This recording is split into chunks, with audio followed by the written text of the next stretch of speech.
You're listening to Struggle and Strength, Moms Balancing It All with Nikki. Real talk, real life, real solutions for busy moms building big dreams. From motherhood to entrepreneurship and everything in between.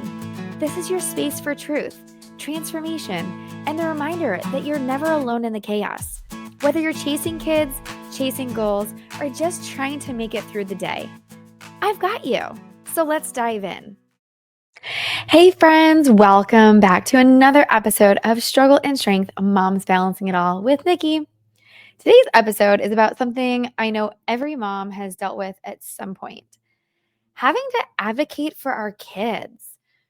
Because as much as I want to believe schools, teachers, coaches, and organizations will always have my kids' best interests at heart, the reality is that's not always the case.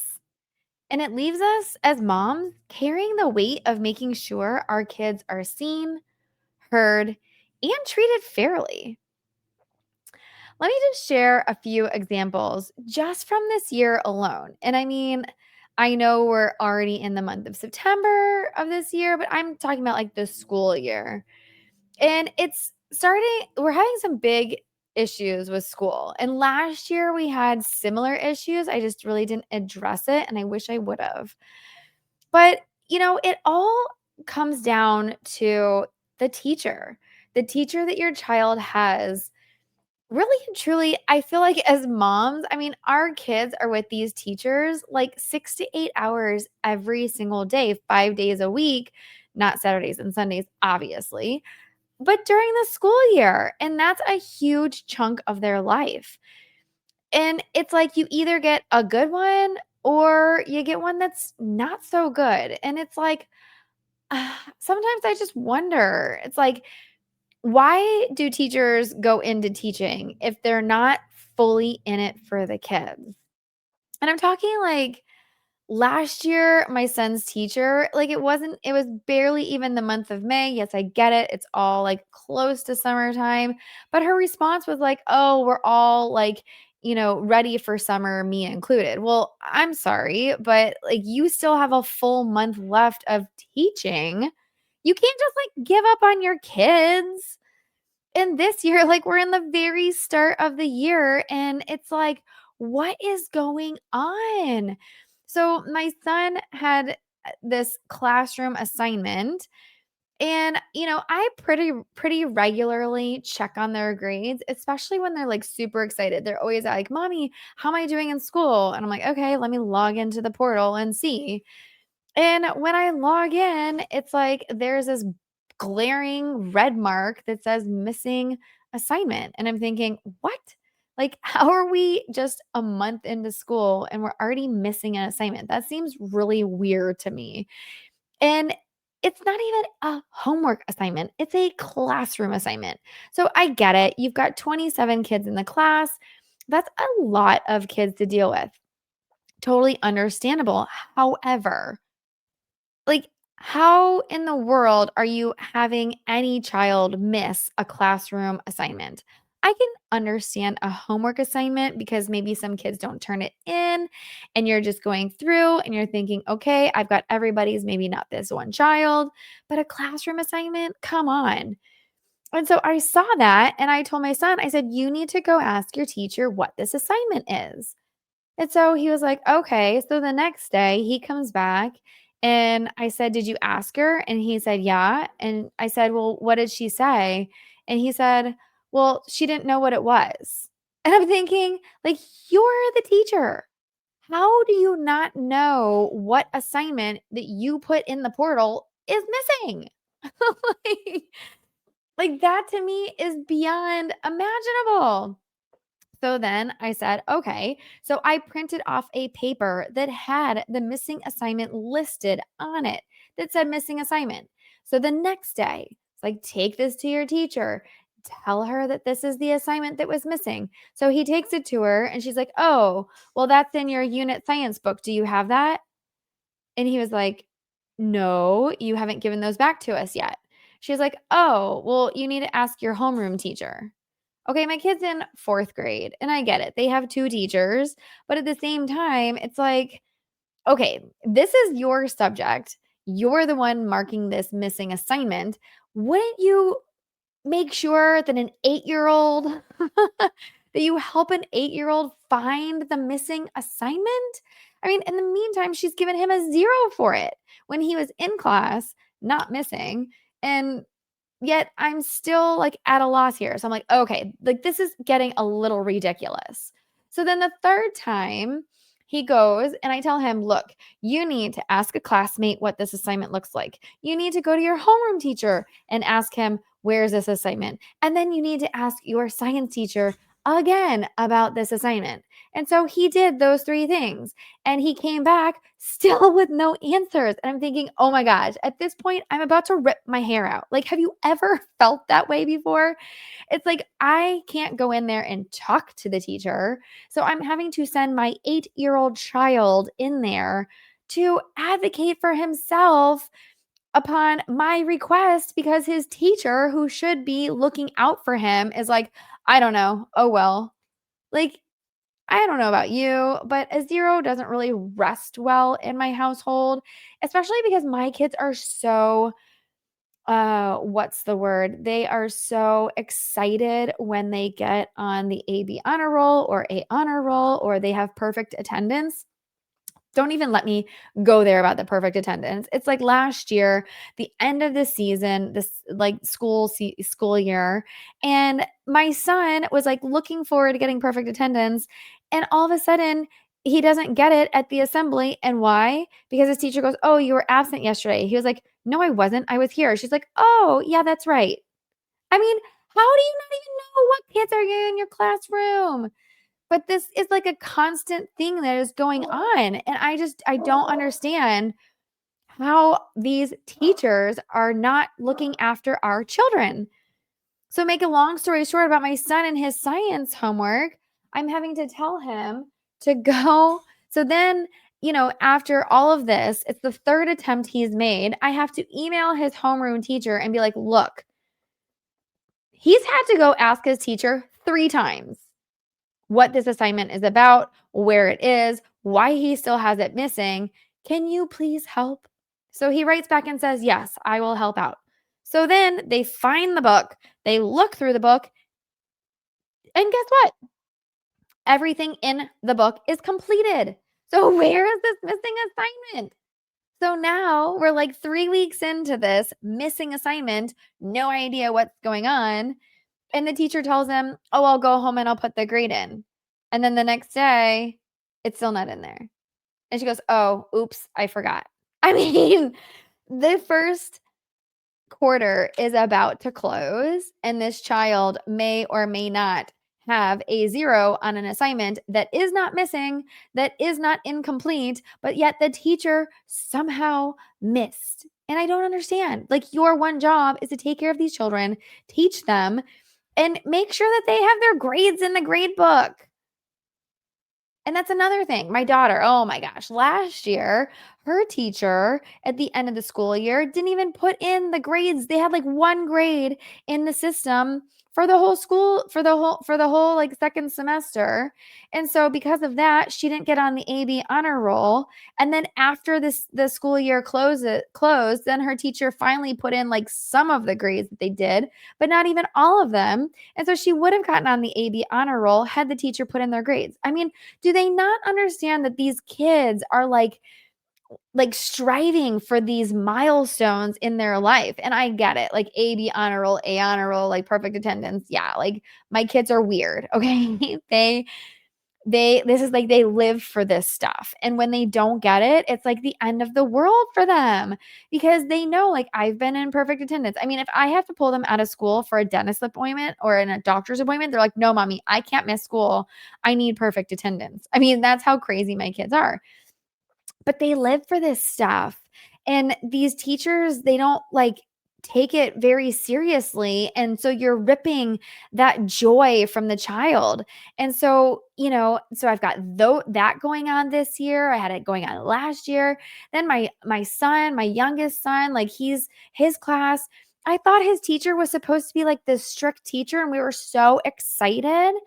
And come to find out, all these kids are just misbehaving and disrupting class. I mean, apparently they've almost had to write some letter and they have to write the letter when the whole class is being bad. And like she makes them do laps at during recess unless you're a good kid. But then she doesn't see my son being a good kid because he's surrounded by all these bad kids. So she's literally punishing the good kids because the bad kids she can't handle. And it's like, why don't we handle the bad kids so that the good kids can actually, like enjoy school and the environment? I mean, it's to the point my kids are so weird, as I mentioned. Like they love being on the AB honor roll, they love perfect attendance. They also love school. I mean, it's the summertime and they beg me, "Mommy, when do we get to go back to school? I want to be back in school. I love school so much." This year, this is the first time ever they have been like, "Mommy, can we please be homeschooled? I don't want to go to school anymore." They don't like their teachers, they don't like their classes, they don't like the kids being disruptive in class. Like it's not good. And I don't know what to do. It's like I feel like I'm having to just fight for them like every moment and I don't want to have to continuously write nasty notes to their teachers. But I mean, am I expecting too much as a mother who's sending their children to school and these teachers are with my children probably more than I am during the day? And yet they're making it so that the kids don't even want to go to school anymore. And that's just school. Now we have sports to deal with. It's like, on my daughter's soccer team, I stopped coaching for the mere reason that I could work on my business, which has been amazing. And I'm loving it. But at the same time, I'm regretting my decision because it's like when I was coaching, I had total control. And when I stopped coaching, we went to this organization that was where I wanted to go if I never coached so that my kids could get skills and agility. And I really wanted them to work on themselves this year. Actually, I've been wanting it for the last several years, but me as a coach is like hard when you've got all these kids. I can't just focus on my kids. I have to focus on everybody's kids. And while I did skills and agility, if not everybody takes it seriously, you only get out of it what you put into it. And so it was really hard to challenge my kids with skills and agility because I was trying to create this team atmosphere. And what I really want to do is focus in on them. And so this year I wanted to take the year off and just do skills training, like skills, agility, get them faster, confident with possessing the ball because my kids are they have such good soccer sense. They see the field, but at the same time, their confidence and their skill level, like it needs to be up. They need to have the confidence when they get the ball, not to just look for the pass right away, but take somebody on 1v1. Have that confidence. Like if you lose the ball, I'm not going to be mad. Really, I want you to go and take the ball and I want you to, do a 1v1, 1v3, whatever, and get yourself out of tight spaces. But the season, the tryouts and everything was so disorganized, and somehow we ended up like jumping from one team to another team and juggling all around. We had no idea what was going on, and we ended up on this one team which the coach seemed very enthusiastic at the very beginning, gave us his whole spiel about how he works around the girls and creating this team atmosphere and all that, fine and dandy. But I was really hoping that because we were with this organization, he was also going to be focusing on the skills and agility. And come to find out, we're like a month, we're probably like almost 3 months in, but I haven't really been going to the practices. My husband has. I've just been going to the games. And at the games, I'm not seeing it. And so we just recently had to have a meeting with the coach. It's like, okay, we came to this organization for this. And he's like, I get it, but that's not really my cup of tea. And it's like, great. Now what do we do? Like, what are our options? And it's just like, again, I feel like I'm having to fight. It's like, I don't want to go another year and have my daughter regress or not get the skills and agility training she needs to have in order to be a successful soccer player in the future. She has the field sense, she has the passing, she's got the vision, but she really needs that confidence, that ability to get herself in and out of tight spaces with the ball, possessing the ball and keeping it under her ball control, and quicker with her feet. And so it's like, I feel like I've been literally talking to every coach, every teacher, everybody that's involved in their lives. And it's like, I'm already juggling so much. I mean, I'm managing my full-time job, I'm managing our home finances and the groceries and the laundry and the dishes and the family at a whole. And then I'm managing my business, and then it's like every single thing every day I feel like I'm having to advocate or manage like some aspect of what is going on in my kids' lives. And it's like, why is it always on us, the parents, to advocate? Like, why aren't these systems and people looking out for our kids the way that they should? It's like, I just don't get it. Is, you know, I'm like constantly having to be on alert and asking questions, checking in on their grades, checking in on what's going on their practices, checking in on their games, like making sure we're on the same page as their coaches.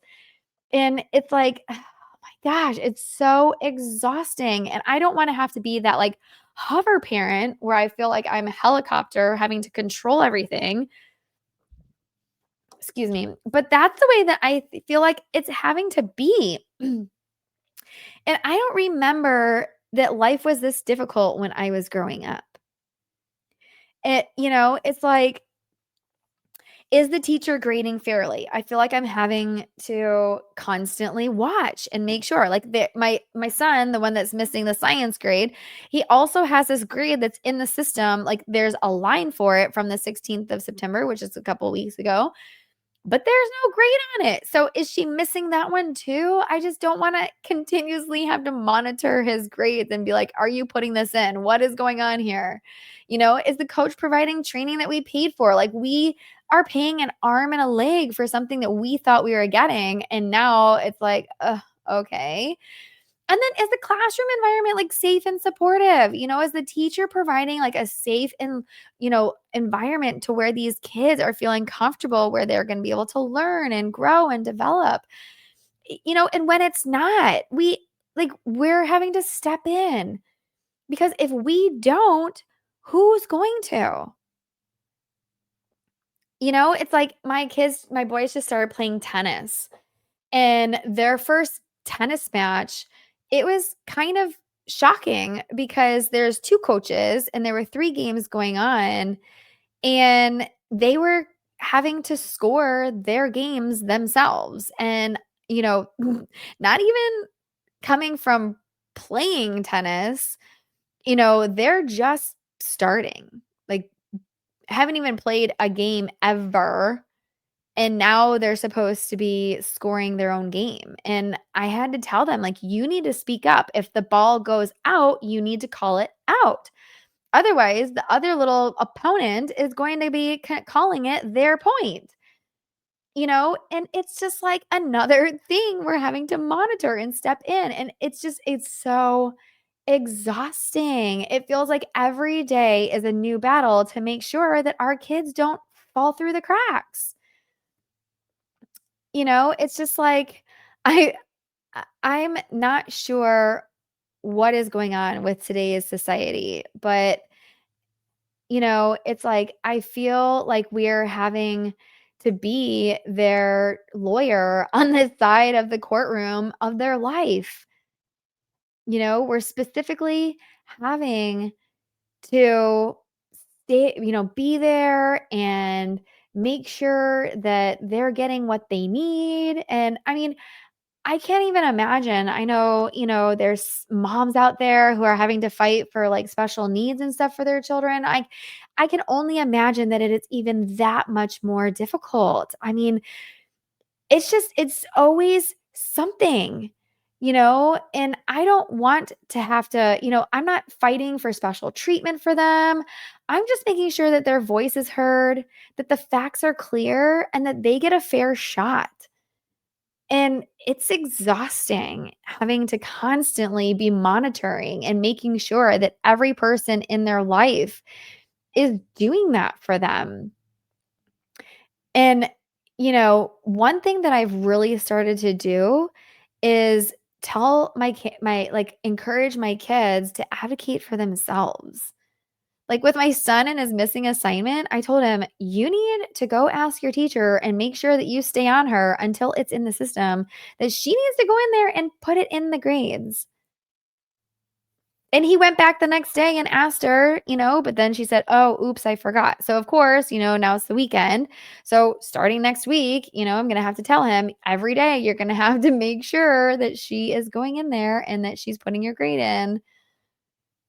So, I'm just stuck wondering, when do I let them learn how to stand up for themselves, and when do I have to step in and fight the battle for them? Like, I usually start it off where I tell them, "Okay, you need to go talk to your teacher, or you need to go talk to your coach." If my daughter's upset about something, I'm like, "Well, you need to speak up." The girls have already been playing on this team. She's new to the team, and they all pick their positions, and then she comes home and she cries because they don't pass her the ball, or she doesn't feel like she has any friends. And I was like, "Well, I mean, you're going to have to step up. If you don't like something in your life, you need to speak up. You need to go talk to your coach. You need to go talk to your teacher." It's the same thing with my boys. Like, they need to go and stick up for themselves. They need to be, it's a constant balancing act, teaching them to use their voice, but then also making sure that they're not being ignored in the process. Like last year, my son and this teacher, oh my goodness. He got in trouble because he was sitting in between two boys that were talking to each other, and the teacher was thinking that he was the one talking.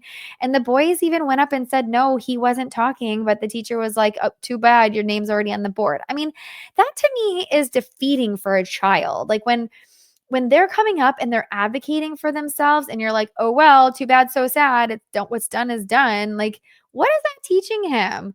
If he wasn't even the one talking and his friends are coming up and saying he didn't talk, it's bad teaching on their part. Like, they're just teaching the kid that it doesn't matter what happens. Oh, well, what's done is done. So they can't fix it. They can't make it right. And of course, like, why would they want to try after that? And here's what I've realized: advocacy is always going to be a part of motherhood, because at the end of the day, no one cares about our kids as much as we do. And that is so sad. It's like all these people go into these roles where they're in charge of children, and they don't care for them as much as we do. Every single opportunity where I've been involved coaching, teaching, whatever with kids, like, I make sure they are my top priority. And you can see it. I used to do this little soccer program. I can't do it anymore because my boys play tennis, but my husband's doing it in my place. And I mean, I put my everything into every single session that we had. I mean, by the end of it, I was sweating. I was exhausted. My hair was in a tizzy. I could barely speak because I had lost my voice. And I made sure to give every single one a high five, to give them what they needed, the attention, the focus, laughter, because that was my job. Imagine if I just went in and was like, "Oh, well, they're not going to have fun." I mean, these are like little 2 to 5-year-olds. You can't just go in with the attitude of, "Oh, well, like, what happens, happens." Like, you're shaping this child's life. And so I really hope that those that are in roles that are involved with children, they think about that every day, because every single thing that happens can either make or break their day.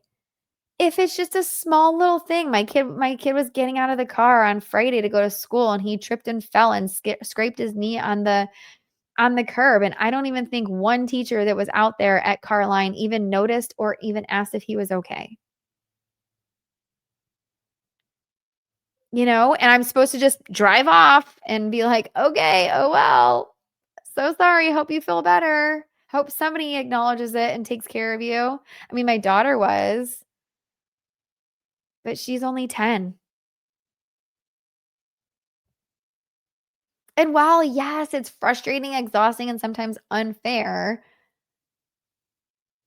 it's also an opportunity to teach our kids that their voice matters, that they don't have to settle for being overlooked, that they can speak up and ask for what they need. And that's what I've really been trying to teach my kids. If they come home and they complain, I'm like, well, what did you do about it? And if they said, oh, I didn't do anything, well, then I'm sorry. In this day and age, you have to speak up and advocate for yourself.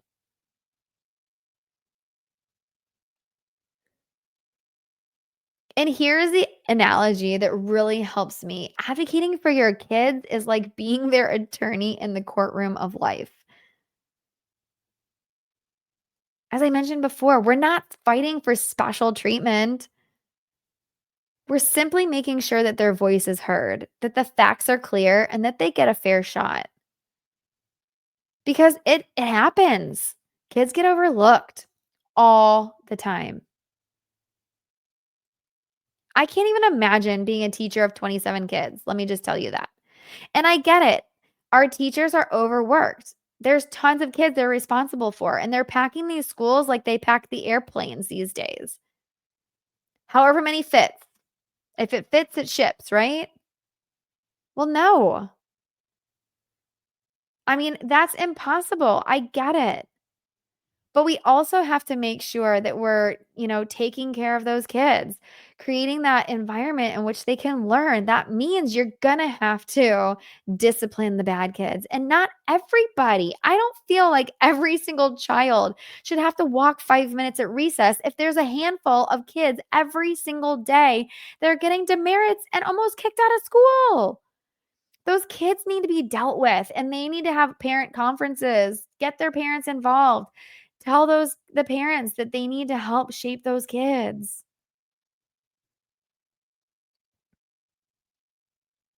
If that was my child, I would really want the teacher to involve me because if they're acting bad in school, oh my goodness, you better believe they would be in the biggest trouble ever at home because they know we don't act that way, we don't treat people that way. No. Uh-uh. And I have to tell them all the time, not everybody has the same morals, characteristics, values that we do. Because they'll say, Mommy, all the kids in the class are bad. They talk when the teacher's talking. They, yell stuff out. They do bad things. I'm like, I get it. Okay.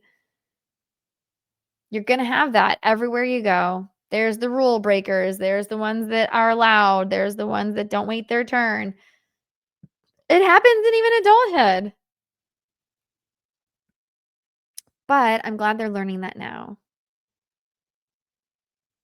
And it's hard. It's hard to sit back and watch your kids go through life and not being able to control the good, the bad, the evil that's around them, you know?